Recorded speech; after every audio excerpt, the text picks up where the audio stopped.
क्या आपने भारत की किसी ऐसी जगह के बारे में देखा सुना है जहां हर तरफ रेत ही रेत हो? आप कहेंगे हां सुना है, राजस्थान की थार डेजर्ट। लेकिन अगर मैं आपसे कहूं कि यह जगह राजस्थान में नहीं कर्नाटक में है तो आप कहेंगे हो सकती है।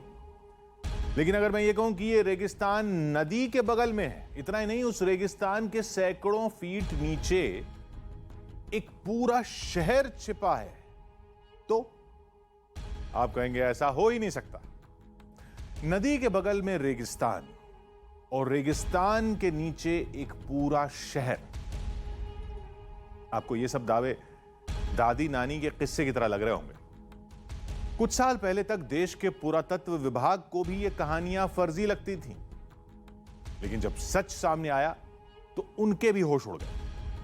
हमारी आज की कहानी उसी रेगिस्तान की है, रेत के नीचे दबे एक शहर की।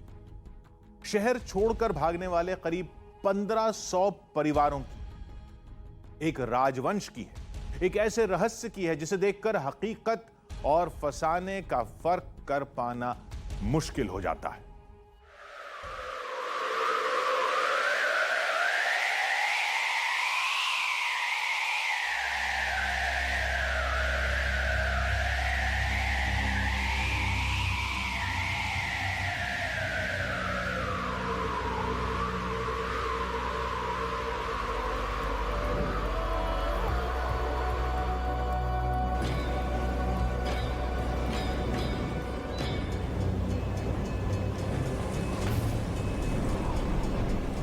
रेत के नीचे दबे एक शहर का राज।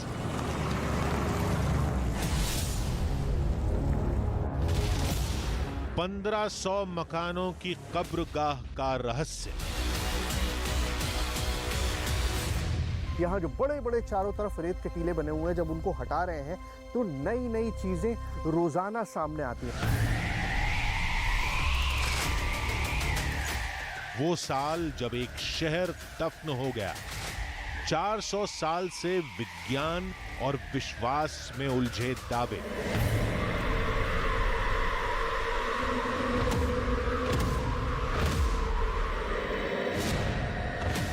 कहानियों और इतिहास के त्रिशंकु में झूलता एक सच। सब तबाह कर गया रेत का रहस्यमयी तूफान। सारे क्लीन गांव था वो, बहुत ही बड़ा गांव था, बिजनेस प्लेस था वो। In Talakadu, you can find another Indus Valley. 30 feet ऊंची, सैकड़ों टन वजनी, 4 किलोमीटर लंबी दूरी तक फैली रेत कहां से आई, कैसे आई, कोई नहीं जानता। सैंड आता कहां से आता है? वो अभी तक मालूम नहीं है, ये नहीं पता। अभी तक पता नहीं है। लोग कहते हैं यह रहस्य जुड़ा है एक स्त्री से। इतिहासकार कहते हैं यहां दफन है सिंधु घाटी जैसी एक अनदेखी सभ्यता। हमने जो सुना उसे कपोर कल्पना कहा तो लोगों ने दावे पेश कर दिए, सबूत सामने रख दिए। कहा मैसूर राजवंश खुद इस बात को सदियों से मानता है। नवरात्रि के समय 9वें दिन जो आयुध पूजा करते हैं, उस दिन अलमेलम्मा की पूजा करते हैं, ये मानकर कि उसका शाप स्थिर है, अब भी चल रहा है।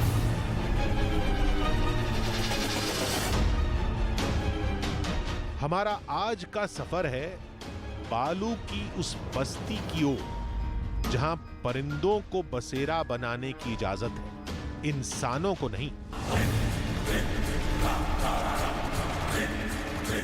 आखिर क्या है कर्नाटक के उस रेगिस्तान में? क्या छिपा है रेतीली जमीन की गहराई में? आज देखिए विज्ञान और विश्वास के बीच उलझी अब तक की सबसे चौंका देने वाली कहानी।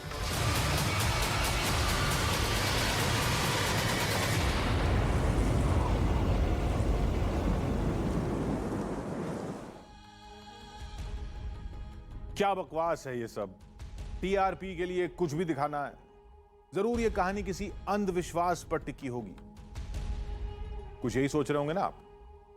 कुछ गलत भी नहीं सोच रहे, क्योंकि जब ये कहानी हमें पता चली तो हम भी यही सोच रहे थे।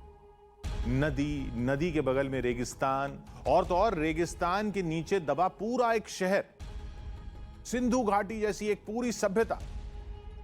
एक ही जगह पर इतनी कहानियां, इतने रहस्य, इतनी बातें, और उनमें एक भी बात ऐसी नहीं जिस पर रत्ती भर भी यकीन किया जाए।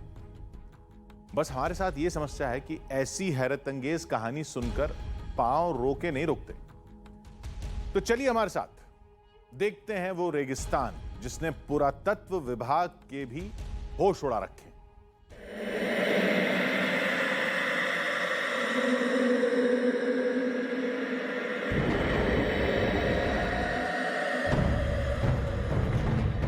एक शहर जिसने 400 साल पहले रेत के नीचे आंखें मूंदी।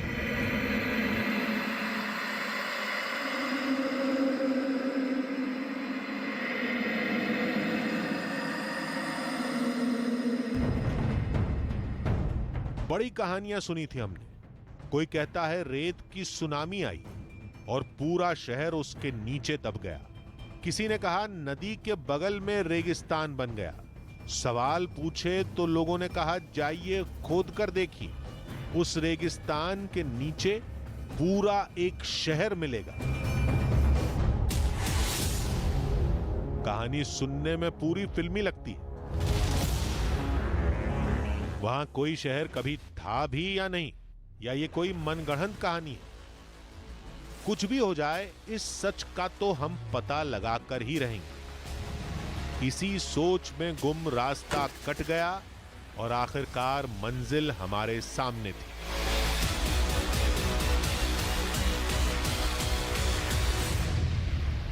देखिए, हिंदी में तलक्कड़ और कन्नड़ में तलकड़ू, नाम भले आप कुछ भी लीजिए, लेकिन कहानी वही रहती है जो मैं सालों से सुनता आया हूं कि शहर धीमे धीमे करके रेत के नीचे दफन होता जा रहा है। अब ये किस वजह से हो रहा है? आखिर क्या है जिसकी वजह से यहाँ पर इतना ज़्यादा रेत आता है कि हर चंद साल बाद लोगों को रेत हटाना पड़ता है? मंदिर रेत के नीचे दफन है, घरों में रेत जम जाता है, आसपास में हर तरफ सिर्फ रेत के टीले हैं, जबकि यहाँ ना कोई रेगिस्तान है और ना ही कोई समुद्र। किस वजह से होता है, यही समझने की कोशिश करने के लिए हम फाइनली तलक्कड़ पहुँच गए हैं।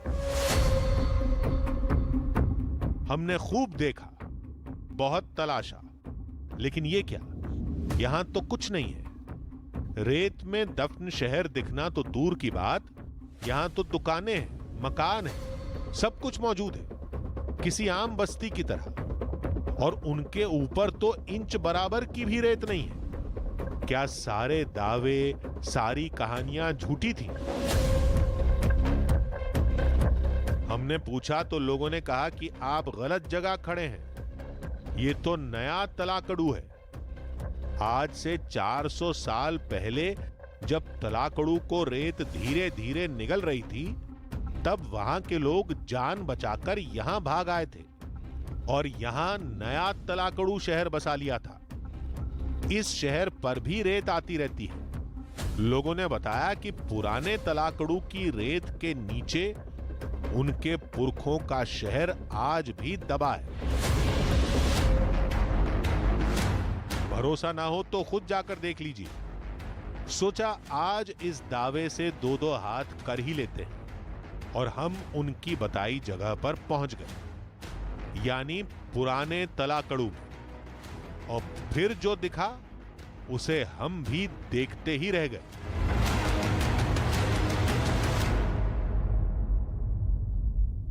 रेत के ऐसे टीले मैंने राजस्थान के जैसलमेर में ही देखे थे। उसके अलावा मैंने ये एक्सपेक्ट नहीं किया था कि किसी नदी के किनारे, वो भी कावेरी नदी के किनारे, मुझे इस तरह से रेत का ढेर देखने को मिलेगा। यहाँ जिधर देखिए सिर्फ रेत ही रेत है। ये सब क्या था? जिधर भी देखो रेत ही रेत, और थोड़ी बहुत नहीं, रेत के बड़े बड़े टीले। वैसे नदी के पास भी तो रेत होती है, कहीं ये वही तो नहीं? हमने रेत को हाथों में लेकर देखा तो सिर चक्कर खा गया। ये तो किसी रेगिस्तान की ढीली रेत है, नदी की उपजाऊ बालू नहीं। अब सवाल ये था कि कावेरी नदी बगल में है, फिर ये रेगिस्तानी रेत आई तो आई कहां से?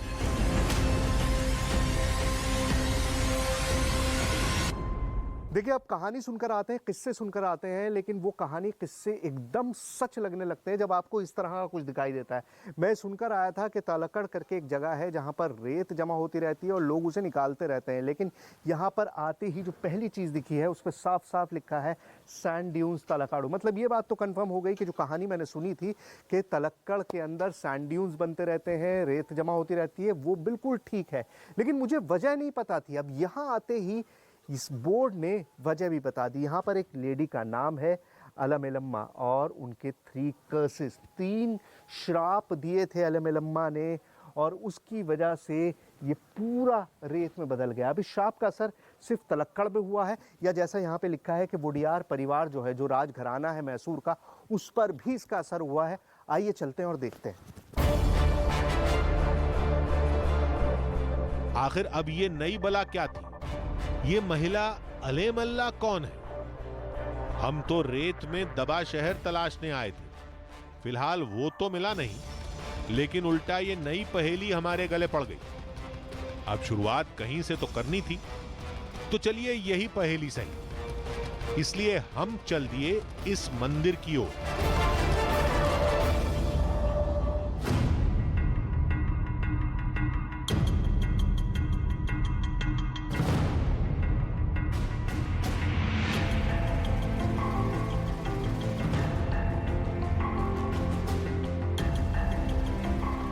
रेत के टीले पर चढ़ने के बाद मंदिर की सीढ़ियां नीचे की ओर जाती दिखी। मंदिर रेतीली जमीन में कई मीटर नीचे मिला था। देखने से लगा जैसे बहुत पुराना मंदिर हो, लेकिन इस मंदिर का शहर से क्या रिश्ता है? और नदी के बगल में रेगिस्तान कैसे बन गया? सवालों को साथ लिए हम वापस ऊपर आ गए।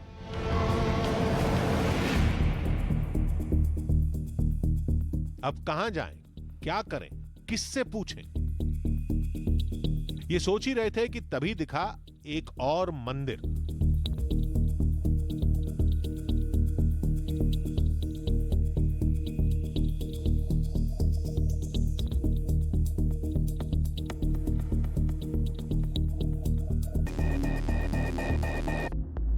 देखिए, आज आपको यहाँ पर मंदिर भी दिखाई दे रहे हैं, लोग भी दिखाई दे रहे हैं, ये सब आरती का सामान भी दिखाई दे रहा है, लेकिन एक वक्त था जब यहाँ पर सिर्फ और सिर्फ एक ही चीज़ हुआ करती थी और वो क्या था? रेत। अब इस मंदिर का नाम है मारुलेश्वरा टेम्पल और मारुलू का मतलब होता है रेत। ये चारों तरफ सिर्फ और सिर्फ रेत था। एक वक्त ऐसा था जब ये पूरा टेम्पल सैंड के नीचे दबा हुआ था, रेत के नीचे दबा हुआ था, और करीबन 20 साल के एक्सकवेशन के बाद इस मंदिर को बाहर निकाला गया, रेत हटाया गया, और तब कहीं जाके ये मंदिर दिखाई देता है। और आज भी ऐसा होता है कि हर 12 साल बाद एक्सकवेशन आपको करना पड़ता है, लगातार रेत हटानी पड़ती है, वरना यहाँ पर इसी तरह से रेत चारों तरफ जमा हो जाता है। कुछ वक्त पहले यही पहेली पुरातत्व विभाग के सामने भी आई थी। इस रेतीली जमीन पर बेहद गहरी खुदाई की गई। शायद इसीलिए यह जमीन से काफी नीचे दिखाई देता है। और अब यह लगने लगा था कि अगर इतने ऊंचे मंदिर दबे हो सकते हैं, तो क्या एक पूरा शहर भी दबा है?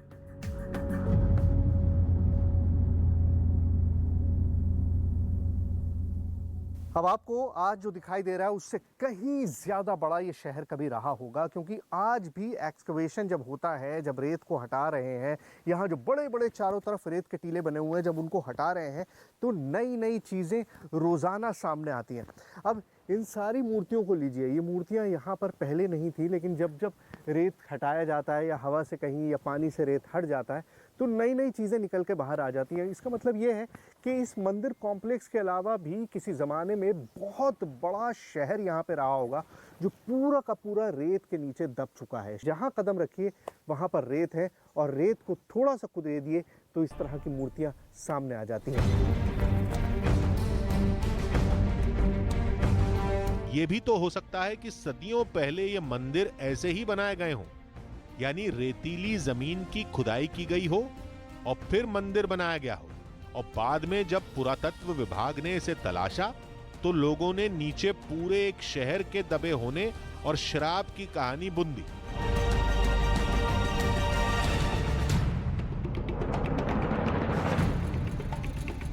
लेकिन इस बार जो मंदिर हमें दिखा उसने हमारे ही सारे तर्कों की हवा निकाल दी।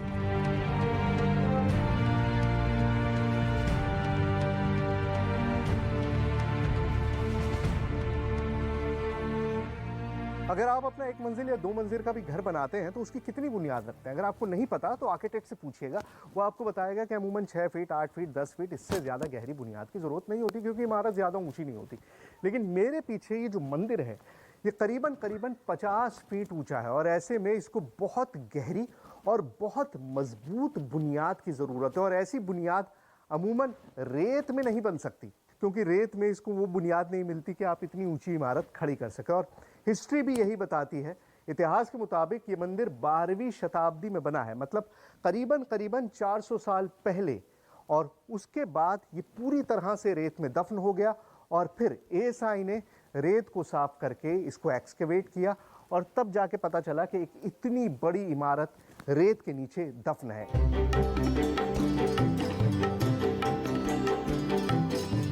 ये तो तय है कि मंदिर पहले बना और रेत बाद में आई,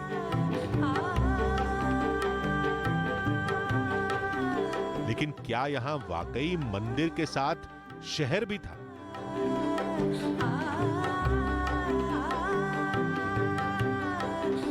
सारे तलकाड़ो बहुत बड़ा गांव था। सारे तलकाड़ो बहुत ही श्रीमंत लोग का जगह, बहुत ही जैन लोग का जगह है।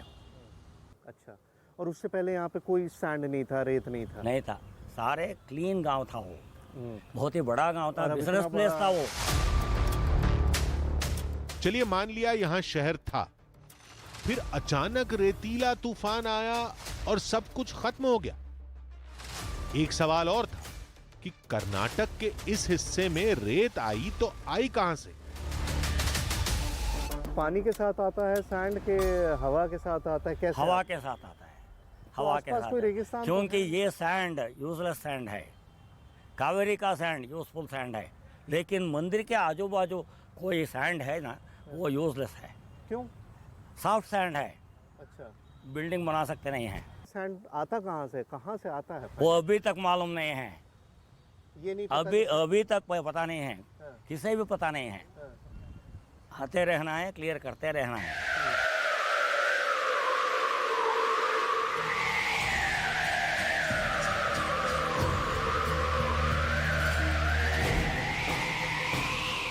बाढ़ से, बारिश से, अकाल से शहर बर्बाद होते सुने, लेकिन रेत से? चलिए ये मान भी लें कि रेत आई थी, लेकिन ये कैसे मान लें कि हवा इतनी रेत लेकर आई जिसने 3-4 किलोमीटर लंबा एक पूरा शहर दबा दिया? हमने पूछा तो इस शख्स ने शराब वाली कहानी दोहरा दी। ये अलमेलम्मा का शाप के बाद में ये सब आ गया है। वो एक शाप दिया है। सारे तलकाड़ो सैंड में फुलफिल होना है।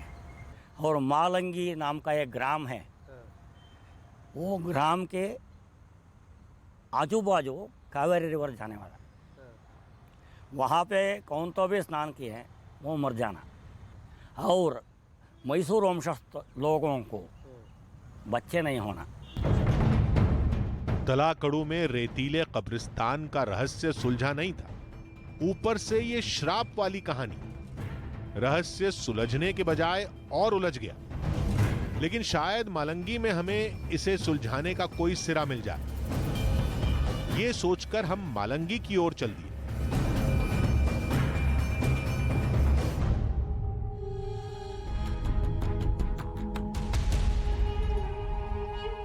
रेत के नीचे शहर दफन है, ये तो अब हमें लगने लगा था, लेकिन आखिर ये हुआ कैसे, इस बात से जुड़ा अब तक कोई भी साक्ष्य किसी के पास नहीं था। शायद पुरातत्व विभाग के पास भी नहीं। कुछ पता चला था तो बस अलेमम्मा और उनके दिए श्राप की कहानी। लोगों के मुताबिक अलेमम्मा ने श्राप सिर्फ तलाकड़ू को नहीं बल्कि मालंगी और मैसूर राजवंश को भी दिया था। श्राप के मुताबिक मालंगी के पास भंवर बन जाएगा और वहां जो जाएगा वो मारा जाएगा। क्या वाकई ऐसा है? क्या वाकई राजवंश को पुत्र नहीं होते? सच कहूं तो इसे हम श्राप तो बिल्कुल नहीं मानते। तो फिर ऐसी कौन सी कड़ी है जो इन तीनों कहानियों को एक साथ जोड़ती है? हमने सोचा कि पहले मालंगी चलते हैं, शायद वहां हमें रहस्य की हकीकत पता चल जाए। कावेरी नदी का यह किनारा ठीक वैसा ही था जैसा किसी भी और नदी का होता है। दूर दूर तक फैली रेत और पेड़ पौधे। मालंगी तलाकड़ू के ठीक दूसरी तरफ कावेरी नदी के उस पार था।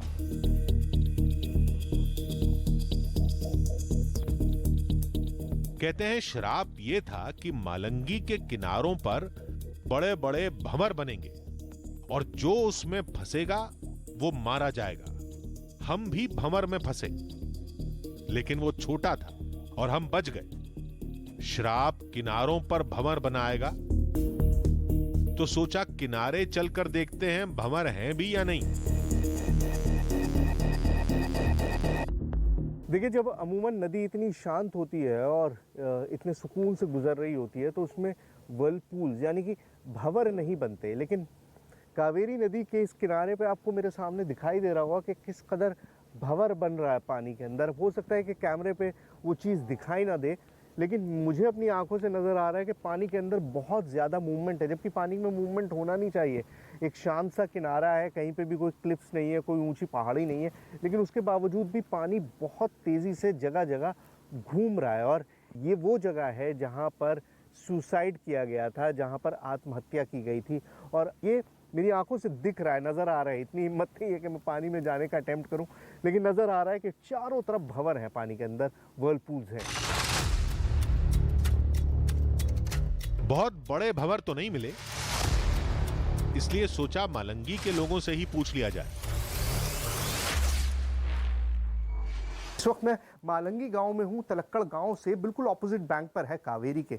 महज 2 किलोमीटर का फर्क होगा, इससे ज्यादा नहीं होगा, लेकिन फर्क जमीन आसमान का है। वहां पर रेत है, यहाँ रेत का नामो निशान नहीं है। वहां पर ऐसा लगता है कि आप किसी सैंड बीच पर पहुंच गए हैं। लंबा किनारा है और यहाँ पर सिर्फ व्हर्लपूल्स है, किनारे के नाम पर कुछ भी नहीं है। मतलब बिल्कुल अलग अलग दुनिया है। और फर्क सिर्फ ये है कि कावेरी के एक तरफ तलक्कड़ है और दूसरी तरफ मालंगी है। लेकिन जो फ़र्क है उसके बारे में दुनिया यही कहती है कि सब उस श्राप का असर है जो इस जगह पर, इस पूरे इलाके पर काबिज़ है। और शायद यही वजह है कि यहाँ पर हर इंसान ये मानता है कि अगर आप यहाँ हैं तो ठीक है, लेकिन नदी के उस पार आपको नहीं रहना, तलक्कड़ में, क्योंकि सिर्फ और सिर्फ सैंड का साम्राज्य है।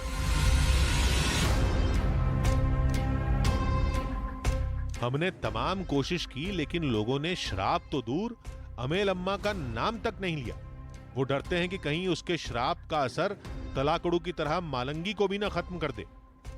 हर कोशिश रेत की तरह हाथों से फिसल रही थी। रेत में तलाकड़ू दिखा,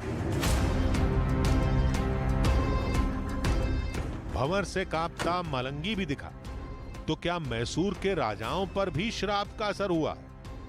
शायद वहीं कोई कड़ी मिले जो हमें तलाकड़ू और श्राप की असलियत बता पाए। मैसूर के राजा का विशाल राजमहल हमारी आंखों के सामने था।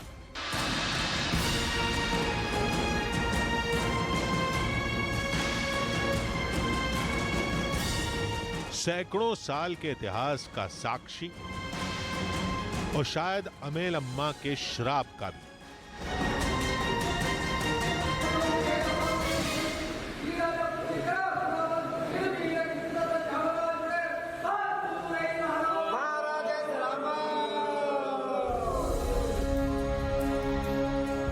ये हैं मैसूर घराने के 27वें राजा यदुवीर वडियार। गजब की शान शौकत और राजशाही दरबार। लोगों का दावा है कि श्राप का असर आज भी मैसूर राजवंश पर है और श्राप की वजह से 400 साल तक यहां के राजा के यहां कभी पुत्र पैदा नहीं हुआ। इतिहासकार बेशक इसे न माने, लेकिन खुद राजवंश इस बात को मानता है। 1610 sometime in अप्रैल मई जून में शाप किया और लोग इसको सच्चाई मानते हैं। मैसूर पैलेस में जो है वो भी सच्चाई मानते हैं।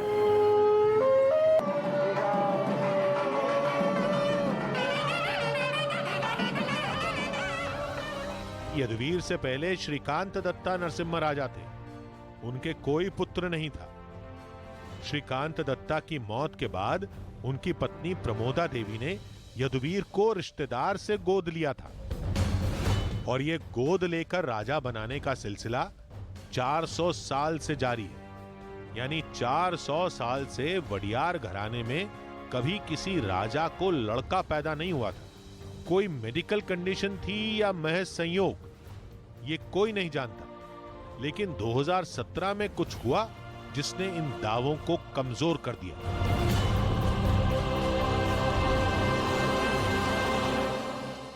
तो 400 साल पुराने इस कर्ज को, श्राप को आप महज इत्तेफाक ही समझ सकते हैं, लेकिन जैसा मैंने आपको बताया कि इस श्राप का असर कम होने लगा है, ऐसा लोगों का मानना है। तलाकड़ू में रेत के ढेर जो है वो कम होने लगे हैं और 2015 में राजघराने में पहली बार, 400 साल में पहली बार एक मेल हायर राजवंश में एक लड़के का जन्म हुआ जो आगे चलकर इस राज परिवार का राजा बनेगा। तो क्या वाकई अलमेलम्मा के श्राप का असर कम होने लगा है या फिर ये सब ऊपर वाले की करनी है? रेत में दफन शहर को आंखों से देखा, मालंगी में शराब की दहशत महसूस की और राजघराने के बारे में पता किया, लेकिन यह सब कैसे हुआ यह नहीं पता चला। तो सोचा चलकर उनसे मिलते हैं जिनका काम ही इतिहास के शोध और तलाश का है। इत्तेफाक से हमें वो इतिहासकार मिल गए जिन्होंने खुद रेत में दफन तलाकड़ू को तलाशा था। One of the kings of the Vijayanagara, he was not feeling well. He was in Srirangpatna, and from Srirangpatna, along with his wife, he went to Talakadu. He died in that place. In Talakadu, he died. But Alumelamma, the wife of that king, she have carried the gold ornaments of the Srirangpatna temple. A Mysore Wadiyar king by name Raja Wadiyar, and he sent his army people to go and get back the gold from her. She said, no, I am not going to give. This all belong to me. But they have not allowed her to carry that, according to myth. And she committed suicide there. Alamelamma, is she a historical figure or is she a mythical figure? No, she is the historical figure. ठीक है। लेकिन उसके बाद जो people कह रहा है ना, वो तो मिथ है. जो कर्ज की बात होती है वो मिथ हो सकता है। Definitely. But she was a historical figure. Definitely. It is recorded. इनके मुताबिक श्राप झूठा है। चलिए मान लिया, लेकिन अगर ये झूठा है तो अब ये सारी घटनाएं 16वीं शताब्दी के एक ही साल में कैसे शुरू हुई? इस बात का इनके पास कोई जवाब नहीं था। लेकिन तलाकड़ू रेत का कब्रिस्तान कैसे बना, इसकी एक कहानी उनके पास जरूर है। तो हिस्ट्री तो यह है, it is not accidental. For the Kaveri river, Vijayanagara rulers built a dam, Kaveri river, before Talakadu. It takes U-turn. Once it takes U-turn, the sand is deposited. But suddenly, the wind started blowing more and more. So wind brought this sand to that place, Talakad. इतिहासकार इस बात का दावा भी करते हैं कि तलाकड़ू की रेत में अभी बहुत कुछ छिपा है। If any archaeologist takes research seriously in Talakadu, you can find another Indus Valley. तलाकड़ू में विशाल शहर था। वो शहर आज भी रेत के नीचे दफन है। इतिहासकारों से लेकर इलाके के लोग सब इस बात का दावा करते हैं। लेकिन अमेल अम्मा और शराब की हकीकत क्या है? जवाब मिला आजादी से पहले के कुछ दस्तावेजों में। देखिए, अलमेलम्मा को हम एक फिगमेंट ऑफ इमेजिनेशन, मतलब एक दिमागी उपज भी कह सकते हैं, लेकिन मैसूर और इस पूरे इलाके में हर इंसान ये मानता है कि एक सच्चाई है। अब बहुत सारी किताबें मैं उलट पलट के देखने की कोशिश कर रहा था। ये अलमेलम्मा पे एक बड़ी शानदार किताब है, कन्नड़ में है, तो बहुत थोड़ी सी चीज़ें हैं जो मैं समझ पा रहा हूँ पूछ के। लेकिन एक चीज़ जो बड़ी इंटरेस्टिंग है वो मैं आपको दिखाना चाह रहा हूँ। आप ये देखिए, ये गैजेट है जो ब्रिटिशर्स ने छापा था 1876 में। First gazette of Mysore Lewis Rice ने ये छापा था और इसमें अलमेलम्मा का जिक्र है। यहाँ पर बाकायदा उनका नाम है कि तलक्कड़ में जो महिला थी अलमेलम्मा, उन्होंने 3 श्राप दिए थे। अलमेलम्मा का भी जिक्र है और साथ ही उन 3 श्राप का, उन 3 कर्ज का भी जिक्र है। और इंटरेस्टिंग बात यह है कि इसके बाद ही ये सिलसिला जो शुरू होता है वो भी यहाँ पर एक लेटर है जो मैसूर के राजा ने लिखा है चीफ सेक्रेटरी वुड को लंदन में, और अंग्रेज़ सरकार से, अंग्रेज़ हुकूमत से मांग की है कि उनको इजाज़त दी जाए कि वो एक बच्चा अडॉप्ट कर लें। तो मतलब श्राप का जिक्र भी है, अलमेलम्मा का जिक्र भी है और साथ ही उस श्राप का असर भी एक ही जगह इस किताब में मौजूद है। बहुत इंटरेस्टिंग है। अमेल अम्मा के श्राप का सच ला पाना तो मुमकिन नहीं, लेकिन तलाकड़ू की विशालता का सच उस पूरे इलाके की खुदाई के बाद ही सामने आ पाएगा। क्या पता वहां हमें अमेल अम्मा से जुड़ा कोई साक्ष्य भी मिल जाए।